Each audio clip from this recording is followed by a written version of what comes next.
आरंभी विनंती करू गणपती विद्यादया सागर अज्ञानध्वरो निषुद्ध्यमतिथे आराध्य मोरेश्वर चिंता क्लेश दुःख दारिद्र्य देशांतर पाडवी हे रंभा गणनायका गजमुखा भक्ता भूतोषवी धर्माच्या करिता अमास जगती रामानि राळियले ऐसे जाणून राम भक्त करिता ऐश्वर्य हे लादले आता धर्म सगळ्या तुझ्या पुढत्या नम्रत्व देणे असे इच्छा हो जशी मानसी करतसे हा देह तुझासे हा देह तुझा मनोजवम मारुतितुल्य वेगम जितेंद्रियं बुद्धिमतां वरिष्ठं वातात्मजं वानरितुमुख्यं श्रीरामदूतं शरणं प्रपद्ये.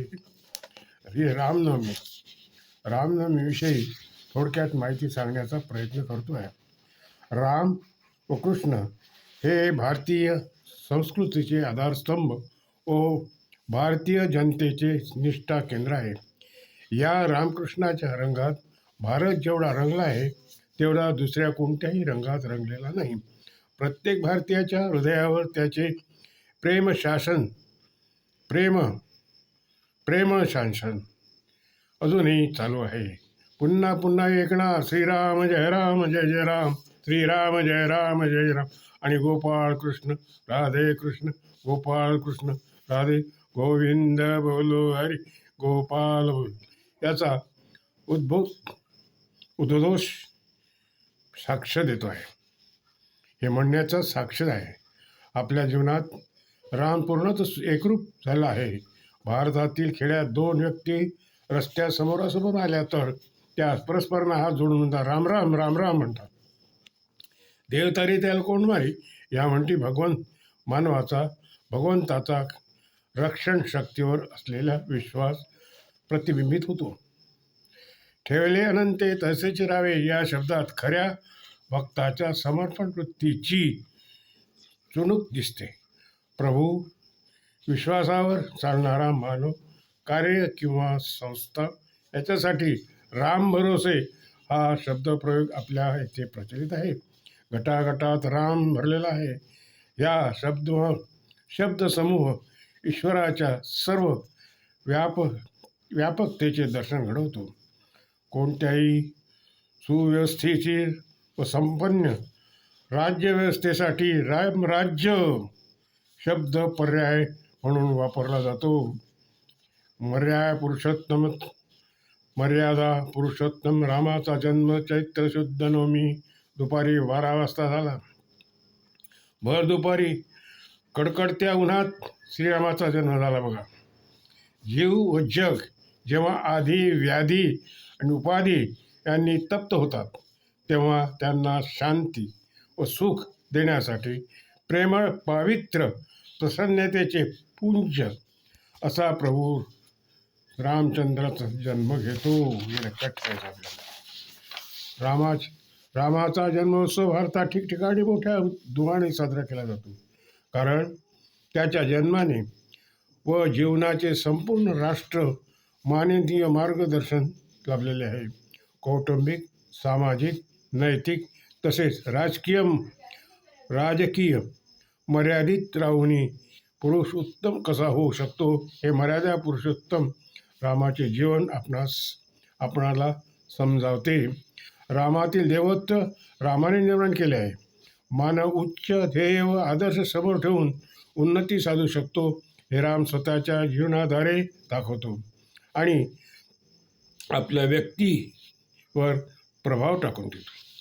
त्याची प्रतिभी महर्षी वाल्मिकीने आपल्याला सांगून ठेवलेली आहे. बघा, विचारात, विकारात, व्यावहारिक सर्व कार्यात त्याची मानवी मर्यादा सोडली नाही. म्हणून त्याला मर्यादी पुरुषोत्तम म्हणतात. मानवाने राम बनण्याचे ध्येय व आदर्श राखावा यासाठी महर्षी वाल्मिकींनी रामायणाचे चरित्र चित्रण केलेले आहे. सगुणाचे शिखर व त्याचा समुदाय हे राम, हे गुण माझ्या अंगी व मी राम बनेल अशा महत्त्वाकांक्षा प्रत्येक मानवाच्या मनाला निर्माण होण्यासाठी ऋषींनी लेखणी हातात घेतली होती. धर्मपरायण रामाची पालखी खांद्यावर घेऊन आज सर्वजण धन्यता अनुभवतात. कारण राम दैवी संस्कृतीचा संरक्षण होता व दैवी संपत्तीच्या गुणाने युक्त होता. आसुरी संस्कृतीचा नाश करणाऱ्याला भारत खांद्यावर नाचतो आणि त्याला सर्व जनते स्वतःच्या हृदयात निरंतर स्थान दिले आहे. हे आज सर्वांनी समजून घेतले पाहिजे. रामाच्या जीवनात प्रतीत होणारे दैव तेजस्वी सांस्कृतिक अस्मिता रामाला मिळालेल्या दिव्य शिक्षणाची आभारी म्हणजे विश्वामित्र रामाला घेऊन गेले होते यज्ञाच्या रक्षणासाठी, पण तेथे रामाला वेगळ्या पद्धतीने शिक्षण देत होते. रामाबरोबर गोष्टी व चर्चा चालत करता करता रामाला जीवनाचे शिक्षण दिले. रामाला कळे देखील नाही की आपण काही शिकत आहोत. विश्वामित्रांनाही कधी वाटले नाही की आपण काही शिकवित आहोत. असे विश्वामित्र रोज रामाच्या जीवनाची ज्योती प्रेमाने तेल पुरवित होते. एक अंतःकरण दुसऱ्या अंतःकरणाशी बोलते तसे विश्वामित्रचे हृदय आणि रामाचे हृदय मोकळे करून रामाशी बोलत होते. रामाच्या जीवनात असलेले सगुणांची आजच्या दिवशी समजून घेतले पाहिजे. ज्याला राम होण्याची इच्छा आहे त्याला नराचा नारायण होते. त्याने रामाचा एक तरी गुण आत्मसात केला पाहिजे. म्हणून रामाची आपण पूजा केली पाहिजे.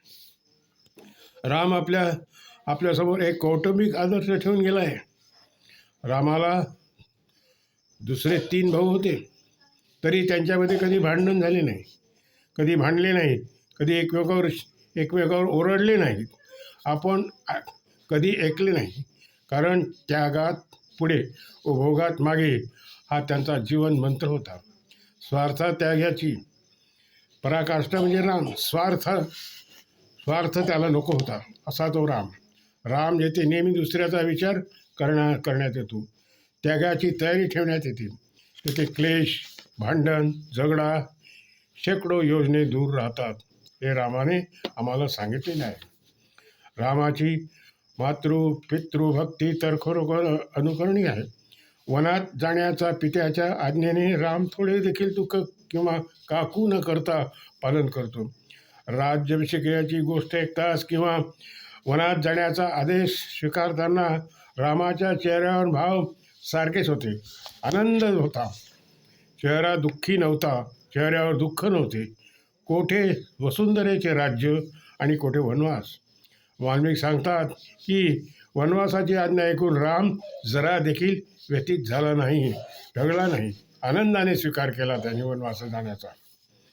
वडिलांचा शब्द तात्काळ मान्य अशा प्रकारची प्रसन्नता म्हणजेच राम. सकाळचा 5 ते 7 पर्यंतचा वेळ रामाचा आठवण्याचे रानप्रहार नावाने प्रसिद्ध आहे बघा.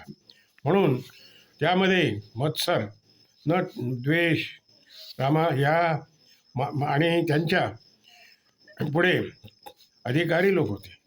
शिवाय या काही मुळे हा प्रसंग उद्भवला त्याला रामाला वनवास जाण्याचा. त्या मातेबद्दल थोडीही द्वेष मत्सर न ठेवता राम नमस्कार करायला जातो आणि पहिले एवढेच प्रेम ठेवून देतो. ही घटना मित्राच्या भव्यतेचे दर्शन करून देते बघा. म्हणून राम सुग्रीवाची मैत्री बघा, आदर्श मैत्री आहे. तुझ्यासारखा मित्र कोठे सापडणार नाही असे राम सुग्रीवाला सांगतो.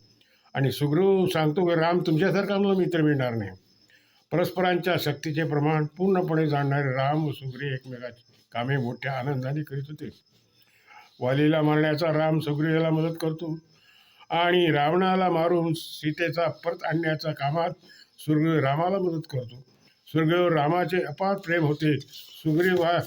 सुग्रीवही त्याने अमेध भावना होती. दोघांचं प्रेम अतिशय लोकप्रिय प्रेम आहे. असे प्रेम आपण आपल्या जीवनात ठेवायला काही हरकत नाही, असे आपल्याला या रामनवमीच्या निमित्त सांगायला काही हरकत नाही.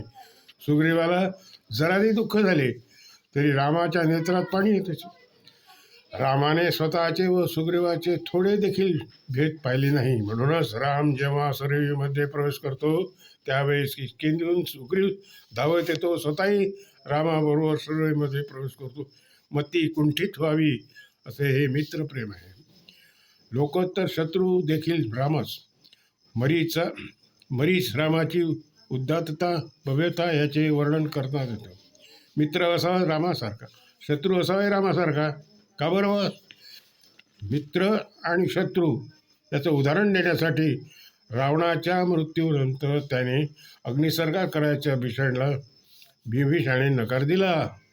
त्यावेळी राम त्याला सांगतो, मरणाबरोबर वय संपले तेव्हा भाऊ म्हणून शोभेल असा रावणाचा अंत्यसंस्कार कर, आणि तू नाही केलास तर मी करेन. तो तुझा भाऊ आहे तसाच तो माझा भाऊ असा आहे, असा बघायचा आहे. म्हणून इथे म्हटलेलं आहे, मित्र असावा रामासारखा आणि शत्रू असावाही रामासारखा. लोकोत्तर वल्लभ म्हणजे राम. स्वादी स्त्रियांची इच्छा रामासारखा पती लाभावा अशी असते. रामाने सीतेवर अलौकिक अमर्यादित प्रेम केले होते. प्रेमगीताचे रामायण भरलेले आहे. रामाने सीतेचा त्याग केला नाही हे लक्षात ठेवा. एका पतीने पतीचा राग केला, तर पतीने पत्नीचा त्याग केला असं म्हणायला समजा. दाम्पत्य व राजधर्म या दोहोचा निर्माण त्यांनी केला आहे बघा. म्हणून सीतेचा त्याग नाही करता तिला लोकांच्या दृष्टिकोनातून आपण असं केले पाहिजे असे त्याची जवतो. म्हणून परंतु रामायण न करता स्पष्टपणे सांगितले आहे की रामाच्या हृदयसेनावर एकच स्त्रीला स्थान आहे, ती स्त्री म्हणजे सीता. सीतेची स्वर्ण प्रतिमा म्हणून यज्ञ केला गेला आहे. सीता ही जन्मोदती रामस्पती लावा अशी कामना करते.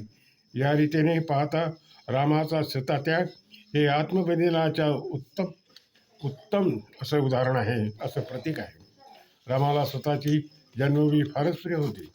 वालीला मारल्यानंतर किष्किंधेचे राज्य सुग्रीवाला देतो आणि रावणाला मारल्यानंतर लंकेचे राज्य जे आहे ते राज्य विभीषणाला देतो.